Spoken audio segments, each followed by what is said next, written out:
ಸೂಕ್ತ ನಿರ್ವಹಣೆ ಇಲ್ಲದೆ ಸೊರಗುತ್ತಿದೆ ವಿದ್ಯಾರಣ್ಯಪುರ ಬಸ್ ನಿಲ್ದಾಣ. 1 ವರ್ಷದಿಂದ ಬೀಗ ಹಾಕಿರುವ ಸಿಬ್ಬಂದಿ ವಿಶ್ರಾಂತಿ ಗೃಹ ಹಾಗೂ ಶೌಚಾಲಯ. ಪ್ರಯಾಣಿಕರಿಗಿಲ್ಲ ಕುಡಿಯೋ ನೀರಿನ ಸೌಲಭ್ಯ. ಬೆಂಗಳೂರಿನ ವಿವಿಧ ಏರಿಯಾಗಳಲ್ಲಿ ಪ್ರತಿನಿತ್ಯ 5,600ಕ್ಕೂ ಹೆಚ್ಚು ಬಿಎಂಟಿಸಿ ಬಸ್ಗಳು ಸಂಚರಿಸುತ್ತಿವೆ. ಈ ಬಸ್ಗಳಿಗೆ ಪೂರಕವಾಗಿ ನೂರಾರು ಬಸ್ ತಂಗುದಾಣ ಅಥವಾ ಬಸ್ ನಿಲ್ದಾಣಗಳು ನಗರದಲ್ಲಿವೆ. ಆದರೆ ಪ್ರಯಾಣಿಕರಿಗೆ ಹಾಗೂ ಸಾರಿಗೆ ಸಿಬ್ಬಂದಿಗಳಿಗೆ ಆಶ್ರಯ ನೀಡಬೇಕಿದ್ದ ಬಸ್ ನಿಲ್ದಾಣಗಳು ಸೂಕ್ತ ನಿರ್ವಹಣೆ ಇಲ್ಲದೆ ಮುಚ್ಚುತ್ತಿವೆ. ಇದಕ್ಕೆ ಸಾಕ್ಷಿ ಎನ್ನುವಂತಿದೆ ನಗರದ ವಿದ್ಯಾರಣ್ಯಪುರ ಬಸ್ ನಿಲ್ದಾಣ.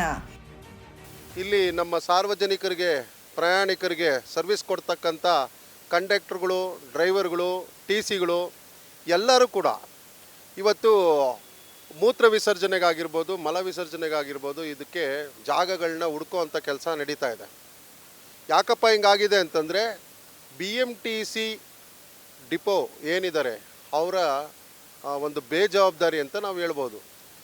ಈ ಥರ ಆಗ್ತಾ ಇರೋದು ಭಾರಿ ಖಂಡನೀಯ. ವಿದ್ಯಾರಣ್ಯಪುರ ಅಂದರೆ ಒಂದು ದೊಡ್ಡ ಮಟ್ಟದ ಒಳ್ಳೆ ಸುಂದರವಾದ ಒಂದು ಊರು. ಆ ಊರನ್ನ ಹಾಳು ಮಾಡಿ ಇವತ್ತು ಇಲ್ಲಿ ಹೆಣ್ಣು ಮಕ್ಕಳನ್ನ ಕರ್ಕೊಂಬಂದು ಅಸಭ್ಯವಾಗಿ ನಡ್ಕೊಳೋಂಥ ರೀತಿ ನೀತಿಗಳಿರ್ಬೋದು. ಮತ್ತು ಸಂಜೆ ಆದರೆ ಒಂದಷ್ಟು ಕಿಡಿಗೇಡಿಗಳು ಬಂದಿಲ್ಲಿ ಗಾಂಜಾ, ಸಿಗರೇಟ್ಗಳು ಮತ್ತು ಕುಡಿಯುವಂಥ ಕೆಲಸಗಳು ಮಾಡ್ತಾ ಇರಕ್ಕಂಥದ್ದು. ಮತ್ತು ಸಿಬ್ಬಂದಿಗಳಿಗೆ ಇಲ್ಲಿ ವಿಶ್ರಾಂತಿ ಗೃಹ ಅಂತ ಮಾಡಿದ್ದಾರೆ. ರಾತ್ರಿ ಇಲ್ಲಿ ಬಸ್ಸು ಆಲ್ಟ್ ಮಾಡಿ ಆ ಸಿಬ್ಬಂದಿ ಗೃಹದಲ್ಲಿ ಹೋಗಿ ಅವರು ಮಲಗೋದಕ್ಕೆ ವ್ಯವಸ್ಥೆ ಇತ್ತು. ಇವಾಗ ಅದನ್ನು ಕ್ಯಾನ್ಸಲ್ ಮಾಡಿದ್ದಾರೆ. ಅವರಿಗೆ ಟಾಯ್ಲೆಟು ಬಾತ್ರೂಮ್ ಕೊಟ್ಟಿಲ್ಲ, ಅದನ್ನು ಕ್ಯಾನ್ಸಲ್ ಮಾಡಿದ್ದಾರೆ. ಎಲ್ಲ ಅಡ್ಡ ಹಾಕಿದ್ದಾರೆ. ಇಲ್ಲಿ ಮೇಂಟೈನ್ ಮಾಡ್ತಿದ್ದಂಥ ಇಬ್ಬರು ಕೂಲಿ ಕಾರ್ಮಿಕರಿಗೆ ಅವ್ರಿಗೂ ಕೂಡ ಕೆಲಸದಿಂದ ತೆಗೆದು ಬಿಸಾಡಿದ್ದಾರೆ. ಅವ್ರಿಗೂ ಸರಿಯಾಗಿ ಪೇಮೆಂಟ್ಗಳು ಕೊಟ್ಟಿಲ್ಲ. ಹೀಗೆ ಸುಮಾರು ಅನ್ಯಾಯಗಳು ಇಲ್ಲಿ ನಡೀತಾ ಇದೆ. ಮತ್ತು ಯಾವುದೇ ಥರದ ಮೂಲ ಸೌಕರ್ಯಗಳು ಕಾಣಿಸ್ತಾ ಇಲ್ಲ ನಮಗೆ. ಈ ಬಸ್ ನಿಲ್ದಾಣದಲ್ಲಿ BMTCಯಿಂದ ಸಿಬ್ಬಂದಿಗಳಿಗೆ ವಿಶ್ರಾಂತಿ ಗೃಹ ಹಾಗೂ ಪ್ರಯಾಣಿಕರಿಗಾಗಿ ಕುಡಿಯುವ ನೀರಿನ ಟ್ಯಾಂಕ್ ಹಾಗೂ ಶೌಚಾಲಯಗಳನ್ನು ನಿರ್ಮಿಸಲಾಗಿದೆ. ಆದರೆ ಕಳೆದ 1 ವರ್ಷದಿಂದ ಇವುಗಳಿಗೆ ಬೀಗ ಹಾಕಲಾಗಿದೆ. ಈ ಬಗ್ಗೆ ಸ್ಥಳೀಯರು ಹಾಗೂ ಪ್ರಯಾಣಿಕರಿಂದ ಭಾರೀ ಆಕ್ರೋಶ ವ್ಯಕ್ತವಾಗಿದೆ. ಇಲ್ಲಿ ತಾರಿಲ್ಲ, ಒಂದು ಸರಿಯಾದ ವ್ಯವಸ್ಥೆ ಇಲ್ಲ, ಒಂದು ಕಟ್ಟಡ ಇಲ್ಲ, ಒಂದು ಕಾಮಗಾರಿ ಇಲ್ಲ, ಏನೂ ಇಲ್ಲ.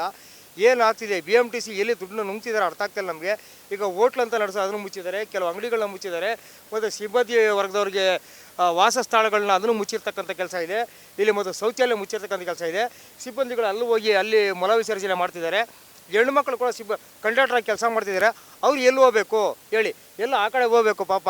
ಕಂಡಕ್ಟರ್ಗಳು, ಡ್ರೈವರ್ಗಳು ಇಲ್ಲಿ ನಮಗೆ ಪಬ್ಲಿಕ್ಕಿಗೆ ಸರ್ವಿಸ್ ಮಾಡ್ತಿದ್ದಾರೆ. ಆ ಸರ್ವಿಸ್ ಮಾಡೋರಿಗೆ ಅವ್ರಿಗೆ ಆದಂಥ ಒಂದು ಆದ್ಯತೆ ಇಲ್ಲ, ಅವ್ರಿಗೆ ಆದಂಥ ಒಂದು ವ್ಯವಸ್ಥೆಗಳಿಲ್ಲ. ಇಲ್ಲಿ ಇದು ನಡೀತಾ ಇರ್ತಕ್ಕಂಥದ್ದನ್ನು ಯಾರನ್ನ ಕೇಳಬೇಕು, ಯಾರು ಹೇಳಬೇಕು ಗೊತ್ತಿಲ್ಲ. ಇನ್ನು ವಿದ್ಯಾರಣ್ಯಪುರದ ಬಸ್ ನಿಲ್ದಾಣ ಶಿಥಿಲಾವಸ್ಥೆಗೆ ತಲುಪುತ್ತಿದೆ. ಹೀಗಾಗಿ ಈ ಬಸ್ ಸ್ಟ್ಯಾಂಡ್ ನಿರ್ವಹಣೆಗೆ BMTC ಕರೆದ ಟೆಂಡರ್ ತೆಗೆದುಕೊಳ್ಳಲು ಯಾರೂ ಮುಂದೆ ಬರ್ತಿಲ್ಲ. ಹೀಗಾಗಿ ಸಿಬ್ಬಂದಿಗಳ ವಿಶ್ರಾಂತಿ ಗೃಹ ಹಾಗೂ ಸಾರ್ವಜನಿಕ ಶೌಚಾಲಯಗಳ ಬೀಗ ಹಾಕಲಾಗಿದೆ ಅಂತ BMTC ಅಧಿಕಾರಿಗಳು ಮಾಹಿತಿ ನೀಡಿದ್ದಾರೆ.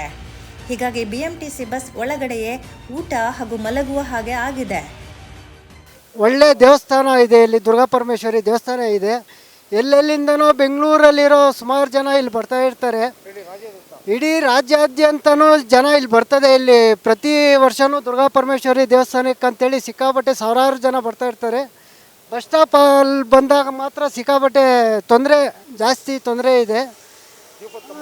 ದೀಪದ ಕಂಬದ ಸರಿಯಾದ ವ್ಯವಸ್ಥೆ ಇಲ್ಲ. ಇಲ್ಲಿ BMTC ಸಿಬ್ಬಂದಿಗಳಿಗೇನೆ ಇಲ್ಲಿ ಸರಿಯಾದ ಟಾಯ್ಲೆಟ್ ವ್ಯವಸ್ಥೆ ಇರಲ್ಲ. ಅವರು ಪಾಪ ಎಲ್ಲಂದ್ರೆ ಅಲ್ಲಿ ಹೋಗಿ ಬರ್ತಾರೆ. ಅವರಾದರೂ ಪರವಾಗಿಲ್ಲ, ಬಟ್ ಈ ಲೇಡೀಸ್ಗಳಿಗೆ ಭಾಳ ತೊಂದರೆ ಇದೆ. ಸರಿಯಾದ ಟಾಯ್ಲೆಟ್ ವ್ಯವಸ್ಥೆ ಇಲ್ಲ. ಪ್ರತಿನಿತ್ಯ ನೂರಾರು ಬಸ್ ಬರೋ ಬಸ್ ನಿಲ್ದಾಣ ಜೊತೆಗೆ ಹಲವು ಬಸ್ಗಳು ಹಾಲ್ಟ್ ಆಗ್ತಿವೆ. ಹೀಗಾಗಿ ಸಾವಿರಾರು ಜನ ಪ್ರಯಾಣಿಕರಿಗೆ ಕುಡಿಯುವ ನೀರು, ಶೌಚಾಲಯದ ಸೌಲಭ್ಯ ನೀಡಬೇಕು ಅಂತಾರೆ ಮಹಿಳಾ ಪ್ರಯಾಣಿಕರು. ಇಲ್ಲಿ ಬರ್ತಕ್ಕಂಥ ಬಸ್ಗಳು ನಿಲ್ಲಿಸ್ತಾರೆ ಪಾಪ, ಎಲ್ಲ ವಯಸ್ಸಾದವರು. ಮತ್ತು ಆಟೋ ಸ್ಟ್ಯಾಂಡ್ ಕೂಡ ಹೇಳಿದ್ವಿ. ಒಂದು ಆಟೋ ಸ್ಟ್ಯಾಂಡು 25 ವರ್ಷ ಅಲ್ಲಿದೆ. ಓಕೆ, 100 ಮೀಟ್ರ್ ಅಂತರದೊಳಗೆ ಇಲ್ಲೊಂದು ಆಟೋ ಸ್ಟ್ಯಾಂಡ್ ಮಾಡಿದ್ದಾರೆ. ಮತ್ತು ಬಸ್ಸು ಬರ್ತಕ್ಕಂಥದ್ದು ಒಳಗೆ ಹೋಗ್ತಾ ಇಲ್ಲ, ಹೊರಗೆ ಇಲ್ಲಿ ನಿಂತು ಇಲ್ಲಿಂದ ಜನಗಳು ಹತ್ತಿಸ್ತಾರೆ. ಎಷ್ಟು ಟ್ರಾಫಿಕ್ ಜಾಮು, ವೆಹಿಕಲ್ಗಳು ಜಾಮು, ಮತ್ತು ಆಕ್ಸಿಡೆಂಟ್ಗಳು ಇಲ್ಲಿ 2-3 ಇನ್ಸಿಡೆಂಟ್ ನಡೆದಿದ್ದೀವಿ. ನಾವು ಕಂಡಿದ್ದೀವಿ, ಕಂಡು ಅದನ್ನು ನಾವು ಕಳಿಸಿದ್ದೀವಿ. ಆಮೇಲೆ ಪಕ್ಕದಲ್ಲಿ ಸ್ಕೂಲ್ ಶಾಲೆ ಮಕ್ಕಳು ಹೋಗ್ತಾರೆ, ದೇವಸ್ಥಾನ ಇದೆ ಮತ್ತು ಇಲ್ಲೂ ದೇವಸ್ಥಾನ ಇದೆ. ಇಲ್ಲಿ ಏನಾಗ್ತಿದೆ ಎಲ್ಲ ಪ್ರತಿಯೊಂದು ತೊಂದರೆ ಆಗ್ತಿದೆ. ಮತ್ತು ಇನ್ನೊಂದು 2 ವೀಲರ್ ವೆಹಿಕಲ್ಗಳನ್ನ 2 ಭಾಗದಲ್ಲೂ ನಿಲ್ಲಿಸ್ತಕ್ಕಂಥ ಕೆಲಸ ಮಾಡ್ತಿದ್ದಾರೆ.